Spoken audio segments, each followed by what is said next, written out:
संस्कृति के चक्र को भगवान रोककर, संस्कृति माने 84 लाख योनियों के चक्र में भटकते हुए जीव को रोककर और अपनी कृपा से उसे मनुष्य जन्म देते हैं। जैसे हम भैंस, कुत्ता, सुअर, प्रेत कोई भी योनि में हो तो हमसे पुण्य कर्म तो होने वाला नहीं जिससे हमें मनुष्य योनि मिले।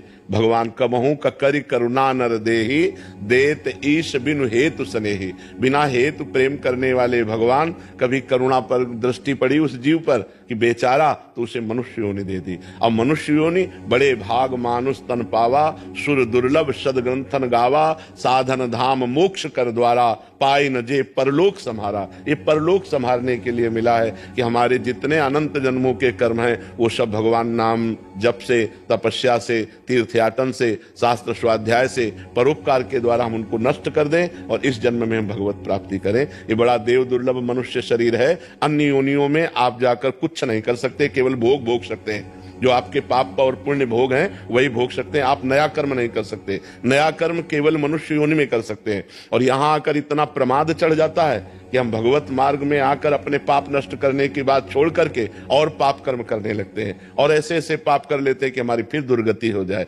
यदि हम भजन करें और भजन में हमारी कमी रह गई और भगवत प्राप्ति नहीं तो हमें पुनः मनुष्य शरीर मिल जाएगा और फिर भजन करने को मिलेगा। यदि हम भजन नहीं करते और पाप कर्म करते हैं तो फिर अन्य योनियों में हमें जाना पड़ेगा, मनुष्य योनि हमें नहीं प्राप्त होगी।